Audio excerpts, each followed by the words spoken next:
Nah, di pertemuan kita yang pertama hari ini, yang akan kita pelajari itu ada 4. Yang pertama adalah keamanan informasi, selanjutnya kita akan belajar tentang pemahaman standar, yang ketiga adalah ISO 27001 overview, dan yang terakhir adalah struktur ISO 27001. Yang pertama kita mulai dari keamanan informasi. Apa itu keamanan informasi? Merupakan perlindungan terhadap pengungkapan, transfer, modifikasi, atau penghancuran yang tidak sah, baik yang disengaja maupun tidak disengaja. Jadi keamanan informasi itu melindungi semua informasi kamu yang bersifat pribadi, termasuk saat kamu melakukan transfer, modifikasi data, ataupun saat kamu mau memusnahkan data atau informasi kamu. Setelah membahas keamanan informasi, maka sekarang kita akan membahas tentang information asset atau aset informasi. Apa sih itu? Yaitu sesuatu yang mempunyai nilai untuk organisasi. Jadi organisasi itu pasti punya banget nih asetnya. Ya entah itu komputer atau dokumen atau data pegawai dan lain-lain. Nah, sama seperti yang udah aku sampaikan di slide sebelumnya tadi, informasi aset itu banyak banget teman-teman. Contohnya ada data bisnis, data email, informasi karyawan, daftar harga, catatan penelitian, dokumen lelang, rekaman telepon, dokumen yang disimpan di komputer, dokumen yang ditransmisikan melalui jaringan atau internet, data yang dicetak, data yang ditulis di atas kertas, terus dikirim melalui fax, dan lain-lainnya. Dari aset yang banyak dan penting itu, organisasi harus bisa nih nentuin aset mana sih yang bisa mempengaruhi pengiriman produk atau jasa mereka jika terjadi degradasi atau kemunduran dari organisasi. Kita masuk ke siklus hidup informasi, mulai dari dia dibuat, kemudian informasi itu didistribusikan, kemudian diproses atau diubah, kemudian disimpan, yang terakhir dimusnahkan. Kita mulai dari dibuat dulu. Informasi ini dibuat dengan 2 format, hard copy atau juga soft copy. Medianya ada kertas, file atau juga database. Kemudian informasi didistribusikan. Medianya bisa verbal atau ngomong langsung ke teman-teman melalui surat, jaringan, telepon atau juga email. Kemudian informasi itu diproses atau diubah oleh teman-teman, mungkin melakukan penambahan, pengurangan atau perubahan pada format informasi tersebut. Kemudian informasi disimpan, medianya kalau hard copy bisa disimpan di lemari atau di ruang arsip. Kalau soft copy bisa disimpan di hard disk, flash disk, atau juga cloud. Yang terakhir, apabila informasi tersebut tidak digunakan lagi, informasi itu harus teman-teman musnahkan dengan cara dibakar, diformat, atau juga medianya dihancurkan. Ini mencegah agar informasi yang tidak digunakan tersebut tidak diambil alih oleh orang yang tidak bertanggung jawab. Karena informasi yang aman adalah informasi yang menjamin CIA-nya, yaitu confidentiality atau kerahasiaan, integrity yaitu keutuhan dalam informasi itu, dan juga availability-nya atau kesediaan informasi. Sekarang kita akan mengenal CIA lebih dekat. CIA merupakan singkatan dari confidentiality, integrity, dan juga availability. Kita mulai dari confidentiality dulu, yaitu merancang kerahasiaan untuk mencegah akses yang tidak sah. Jadi jangan sampai nih informasi yang kita punya itu bisa diakses oleh orang lain tanpa sepengetahuan kita. Nah, confidentiality ini memiliki beberapa pertanyaan yang harus dipenuhi untuk memperkuat kerahasiaan informasi kita. Di antaranya, apakah komunikasi saya ini bersifat pribadi? Kemudian, apakah data yang kita punya itu hanya dapat dibaca oleh orang yang kita tuju? Kemudian, apakah ada perlindungan data terhadap akses yang tidak sah atau penyingkapan atau hacking atau sebagainya? Kemudian, apakah memungkinkan jika ada kontrol akses dan juga enkripsi? Nah, kemudian kita lanjut ke integrity, yaitu menjaga keutuhan informasi. Informasi ini juga tidak boleh diubah atau dipindah tangankan oleh orang lain tanpa sepengetahuan kita. Nah, integrity ini juga memiliki beberapa pertanyaan nih untuk menjamin keutuhan informasi kita, yaitu apakah komunikasi saya telah diubah, apakah ada perlindungan data terhadap modifikasi atau substitusi yang tidak sah. Kemudian availability, yaitu informasi ini harus dapat diakses, disimpan, dan diproses saat dibutuhkan. Jadi jangan sampai nih informasi yang kita butuhin tuh malah nggak bisa kita akses, padahal kita ownernya. Nah, berikut ini adalah daftar yang membutuhkan SMKI atau Sistem Manajemen Keamanan Informasi, atau dalam bahasa Inggrisnya itu adalah Information Security Management System. Semua ini yang ada di daftar ini tuh bisa diatasi secara efektif dan efisien hanya dengan membangun SMKI-nya ini. Nah, kita mulai dari yang sebelah kiri dulu, yaitu manajemen concern, yaitu kekhawatiran manajemen. Kekhawatiran manajemen apa aja sih yang membutuhkan SMKI? Nah, ada reputasi pasar, ada kelangsungan usaha, ada pemulihan bencana, kerugian bisnis, kehilangan data rahasia, hilangnya kepercayaan pelanggan, tanggung jawab hukum, dan juga biaya keamanan. Nah, selanjutnya keamanannya. Tentu aja nih, security-nya itu juga perlu banget yang namanya sistem manajemen keamanan informasi. Untuk apa? Untuk keamanan tindakan atau kontrol, keamanan teknis, prosedural, fisik, logis, personil, dan juga manajemen. Nah, untuk membangun sistem manajemen keamanan informasi tadi, kita membutuhkan ini nih, yang namanya International Organization for Standardization, atau yang sering banget disebut dengan ISO. Buat kalian bertanya, kenapa sih Kak ISO itu harus kita pelajari? Kenapa kita harus tahu seluk-beluknya ISO ini?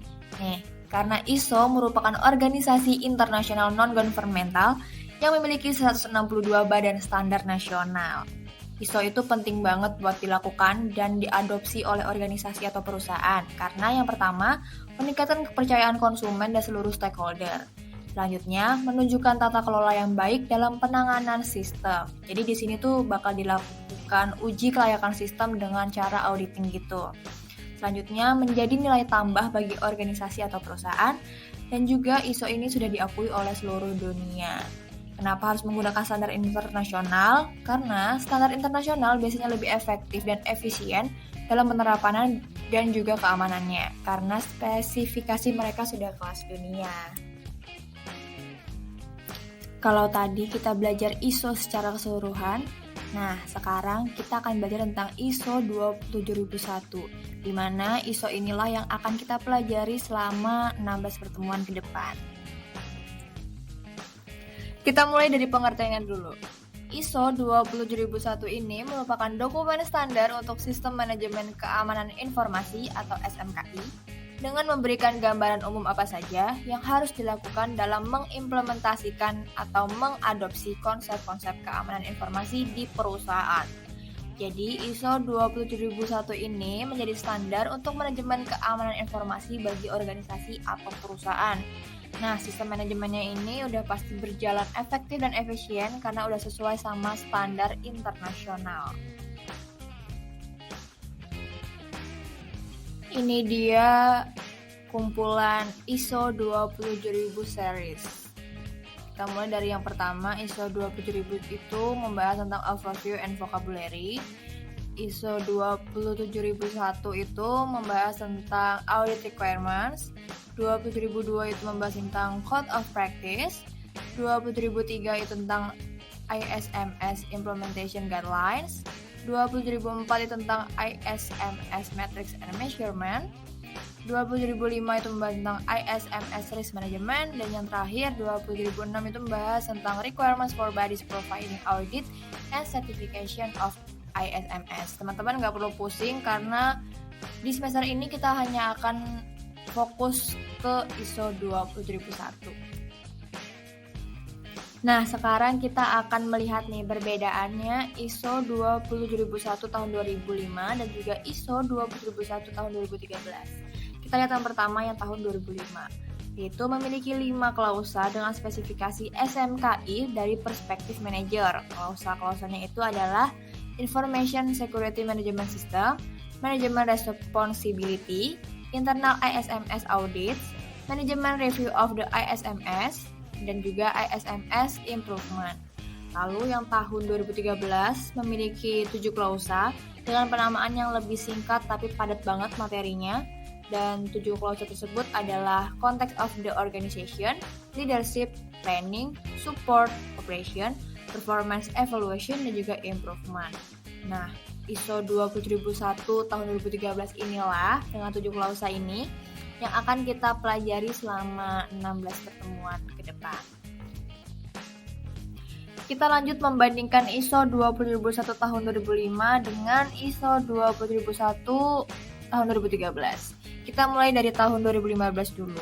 Mereka memiliki Aneks A dengan 133 kontrol di 11 kategori.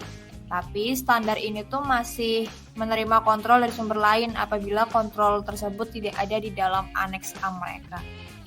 Untuk dokumentasinya, standar ini mengakui dua bentuk dokumentasi, yaitu dokumen dan juga records. Nah, dokumen tersebut juga harus termasuk kebijakan, prosedur, diagram proses, dan juga lain-lain. Dan jangan lupa untuk membuat timeline pekerjaan yang sudah diselesaikan, jadwal audit, dan lain-lain. Lanjut ke ISO 27001 tahun 2013. Mereka memiliki 114 kontrol di 14 kategori. Kontrol dari sumber lain harus diidentifikasi dahulu nih sebelum masuk ke dalam Aneks A mereka yang udah terbentuk.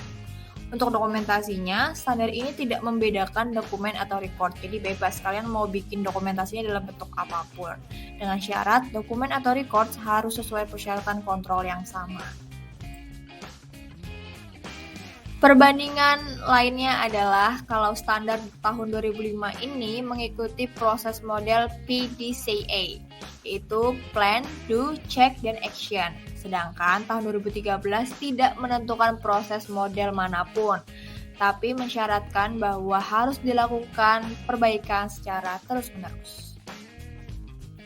Ini dia nih struktur dari ISO 20001, di mana ISO ini udah sesuai banget sama standar audit atau auditable standard. Memiliki 7 klausa yang semuanya itu termasuk proses yang wajib banget dilakukan. Di antaranya adalah context of the organization, leadership, planning, support, operation, performance evaluation, dan juga ASMS improvement. Mereka juga memiliki Aneks A yang bertujuan untuk mengontrol.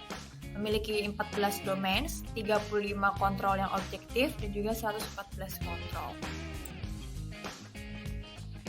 Nah, kalau ini tuh daftar dari ISO 20001 tahun 2013. Sebelah kiri itu ada Aneks A dengan 14 domains, jadi dari Aneks A5 sampai Aneks A18, itu teman-teman bisa baca sendiri. Terus juga memiliki 35 kontrol objektif, dan juga memiliki 114 kontrol. Jadi teman-teman gak perlu pusing dulu apakah ini harus dihafal atau enggak. Kita bakal belajar bareng-bareng selama 16 pertemuan ke depan. Sekarang kita akan bahas main clause di ISO 20001 tahun 2013. Kita mulai dari klausa 4 dulu, yaitu context of the organization. Dalam klausa ini, kita akan belajar memahami organisasi beserta konteksnya, memahami kebutuhan dan ekspektasi stakeholder, dan juga mempelajari tentang sistem manajemen keamanan informasi. Lalu selanjutnya ada klausa 5, yaitu leadership. Di sini kita akan belajar tentang kepemimpinan dan komitmen, belajar tentang aturan-aturan organisasi, dan juga belajar tentang organisasi, peran, responsibilitas, dan juga otoritas. Ada klausa 6, yaitu planning atau perencanaan. Nah, ini juga nggak kalah pentingnya. Di sini kita akan belajar tentang tindakan untuk mengatasi resiko dan peluang yang ada atau akan terjadi dengan membuat berbagai skenario yang ada. Dan juga merencanakan cara mencapai keamanan informasinya. Lalu ada klausa 7 yaitu support. Kita akan belajar tentang apa saja sumber daya yang kompeten, kesadaran sumber daya, komunikasi, dan informasi yang terdokumentasi. Itu semua menjadi support atau pendukung jalannya organisasi. Oke, kita lanjut ke klausa 8 yaitu operation, di mana di sana kita akan belajar tentang perencanaan dan pengendalian operasi, penilaian resiko keamanan informasi, dan juga perlakuan resiko keamanan informasi. Lanjut ke klausa 9 yaitu performance evaluation, di mana semua organisasi itu perlu banget yang namanya evaluasi. Nah, di sini ISO 20001 ini menganjurkan evaluasi dengan cara monitoring, analisis, evaluasi, audit internal, dan juga manajemen review. Lanjut ke klausa terakhir atau klausa 10 yaitu improvement. Setelah evaluasi, penting banget melakukan yang namanya improvement agar terjadi peningkatan secara berkala. Nah, ini dia cakupan dari sistem manajemen keamanan informasi. Jadi, SMK ini udah mencakup semua fungsi dan proses bisnis yang terkait dengan aset informasi organisasi. Jadi, semua aset-aset informasinya organisasi itu udah diurus dan dipikirin oleh sistem manajemen keamanan informasi ini dengan memberikan manfaat dan layanan kepada stakeholder dalam organisasi. Dokumentasi sistem manajemen keamanan informasi. Nah, kalian ingat kan kalau semua kegiatan SMKI itu harus ada dokumentasinya? Nah, ini dia nih, 4 level dokumentasi yang harus kamu perhatikan. Kita mulai dari yang paling bawah dulu, yaitu level 4. Organisasi harus menunjukkan bukti objektif dalam mematuhi persyaratan SMKI. Dokumentasinya bisa berupa catatan atau record.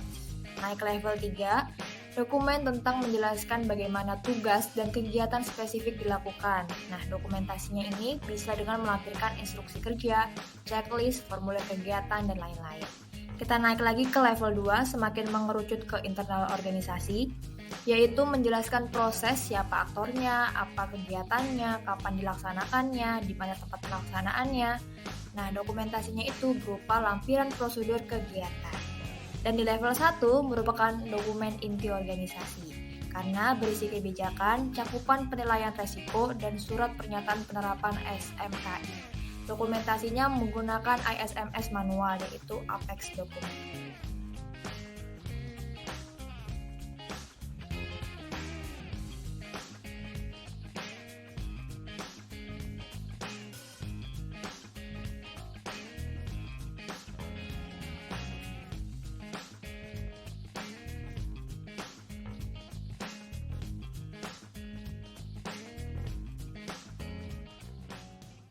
Created using Powtoon.